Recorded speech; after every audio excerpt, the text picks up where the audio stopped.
Alors, Madel, je veux un bien immobilier d'1 million d'euros. C'est un prospect qui me l'a dit récemment. Le gars veut taper fort, le gars veut taper sec. Le gars n'a pas le temps à perdre dans les appartements de 200 000 ou 300 000 euros. Il veut atteindre le million d'un seul coup. Est-ce que c'est possible? Qu'est-ce qu'il faut savoir si tu veux un patrimoine de millionnaire d'un seul coup? Je t'en parle dans cette vidéo après le générique.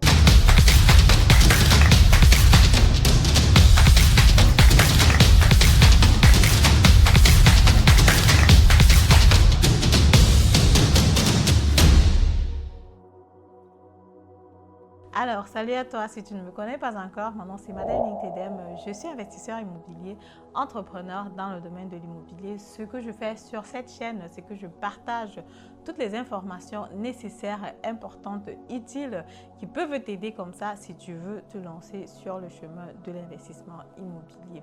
Du coup, ce que je te propose concrètement, c'est la première consultation qui est gratuite parce qu'effectivement, c'est lors de la consultation gratuite que le prospect m'a dit qu'il voulait acheter un bien immobilier d'1 million d'euros, dont il était question de regarder, évaluer sa crédibilité, voir si c'est possible.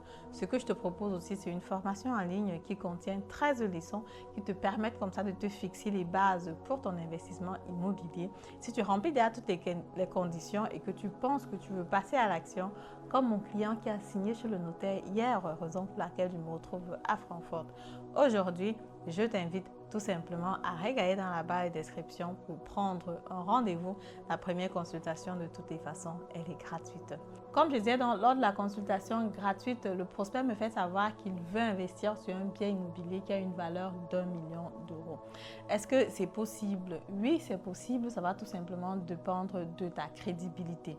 Le point 1 qu'il faut savoir, c'est que quand tu veux investir sur un bien immobilier d'1 million d'euros, il faut avoir déjà les frais supplémentaires qui vont avec. Les frais supplémentaires ici en Allemagne vont s'élever par exemple à 10%. Généralement, on prend 10% de façon pauschale. Donc 10% de 1 million d'euros, ça fait 100 000 euros. C'est quand même beaucoup d'argent à la base. Quand tu investis sur un petit bien immobilier de 150 000, 200 000, voilà, on peut trouver 15 000, 20 000 euros facilement, quoi.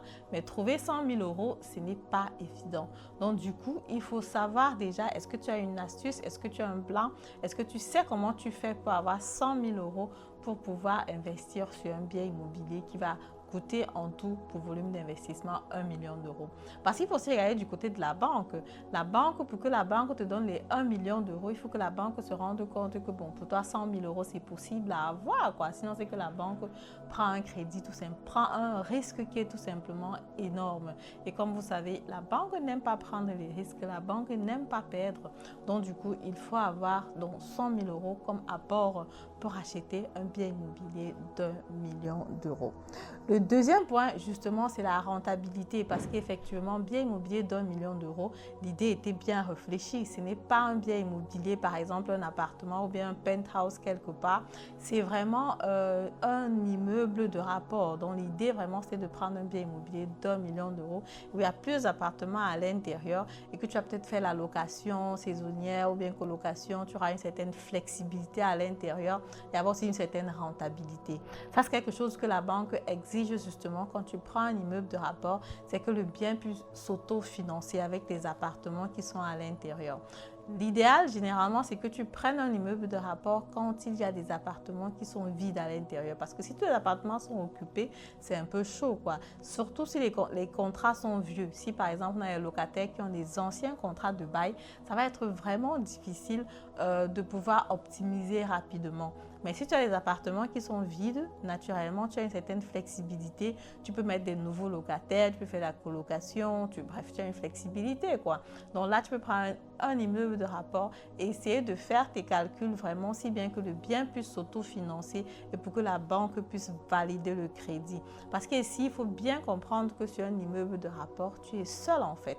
Tu n'es pas avec d'autres copropriétaires comme c'est souvent le cas quand tu prends un appartement sur un immeuble normal, quoi. Parce qu'effectivement, si par exemple quelque chose arrive par rapport à l'immeuble de rapport et que tu es seul propriétaire, la banque n'a que toi seul à qui elle peut se retourner pour récupérer l'argent. Donc du coup, pourtant, quand c'est un petit appartement dans un immeuble, c'est un peu plus facile. Le troisième point qu'il ne faut pas négliger et que je vois beaucoup de personnes négliger dans la communauté ces derniers temps-ci, c'est le fait qu'il faut gérer les appartements. Il faut gérer les biens immobiliers dans l'immeuble de rapport. C'est vrai que tu as une certaine flexibilité parce que tu es seul propriétaire, donc tu es le seul à prendre les décisions. Tu peux faire comme bon te semble, mais n'oublie pas qu'ici, on est dans un pays, en Allemagne, on est un état de droit. Donc du coup, il y a des choses qui doivent quand même fonctionner suivant une certaine norme. Est-ce que tu as des connaissances par rapport à ça? Est-ce que tu as par exemple un service qui va t'aider par rapport à ça? L'idéal, c'est toujours d'avoir une société qui va t'aider à gérer parce qu'effectivement, il y a des choses que tu peux ne pas savoir. De par notre background, le fait qu'on n'a pas grandi ici, avoir l'argent, c'est bien, mais il faut connaître toutes ces choses-là. Et si tu ne les connais pas, il faut te faire accompagner. Il faut prendre une société qui va donc gérer les appartements. Même si ça va te coûter de l'argent, c'est mieux que de te retrouver en train de faire une erreur grave plus tard. Les personnes prennent peut-être, ok, je vais prendre un immeuble de rapport, ça va se gérer seul et tout le reste. Il y a des gens qui font comme ça un peu en jonglant. Si c'est peut-être 2-3 appartements, ça va. Mais quand c'est déjà peut-être 5-6 appartements comme ça, là, il faut penser, il faut penser en détail, quoi, parce qu'effectivement, le bien immobilier doit s'entretenir. Il y a des choses qu'il faut entretenir sur le bien immobilier. Le quatrième point, justement, si on veut entrer en détail dans l'entretien du bien immobilier, tu sais, par exemple, quand on veut refaire la façade d'un bien immobilier, ça te coûte cher. Quand on veut refaire le toit du bien immobilier, ça te coûte cher. Quand on veut refaire le système électrique, ça va te coûter de l'argent. Donc, du coup, toi, en tant que seul propriétaire, il faut toujours avoir des réserves, en fait. Parce qu'effectivement, tu sais, quand tu as un appartement dans un immeuble et qu'on a une société de copropriété qui gère les biens, en général, elle incite les personnes à mettre l'argent dans les caisses pour qu'il y ait des réserves. Et justement, ce sont ces réserves-là qui vont donc servir à, je sais pas moi, arranger le toit, arranger la façade ou n'importe quoi si jamais il y a un problème.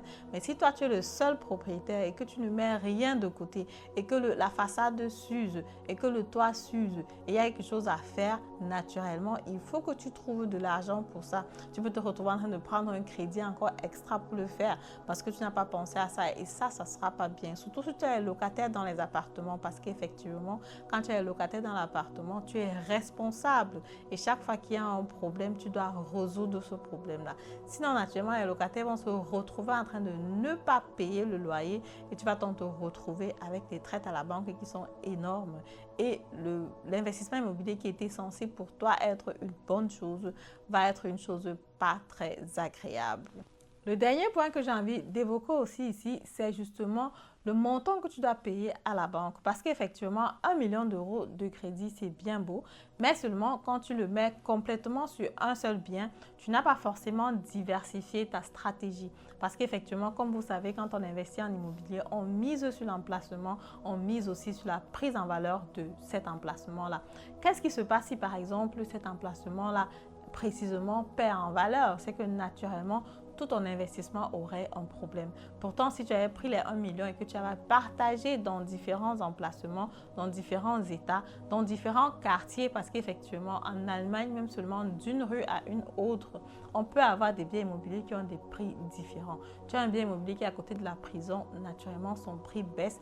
De l'autre côté, à 1 kilomètre de là, les prix sont différents. La même chose que même là où j'habite actuellement, on a par exemple un nouveau quartier qui a été créé, Neusiedl, dont là-bas, les prix sont différents par rapport à si tu vas au Alter quartier, quoi, donc là où il y a vraiment les personnes autochtones de la zone.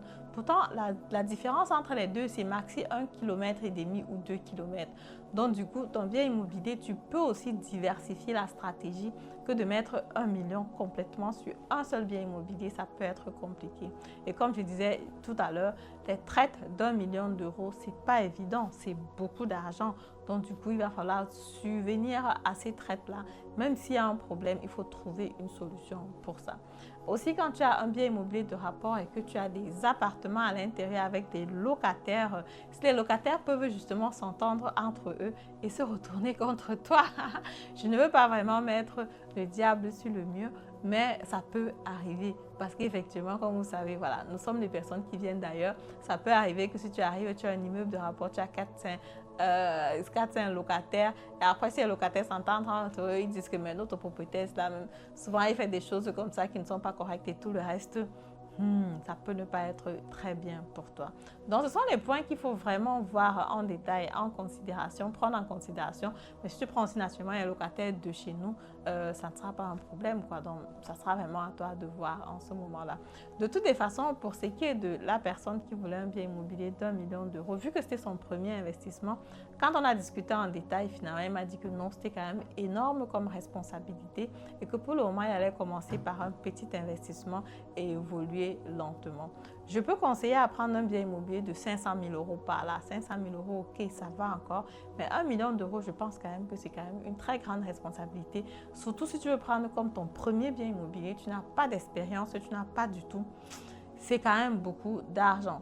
Voilà, c'est ce que je voulais partager avec toi dans cette vidéo. Naturellement, la décision te revient toujours. Je partage tout simplement mon expérience et mes conseils à toi de faire ce que tu veux.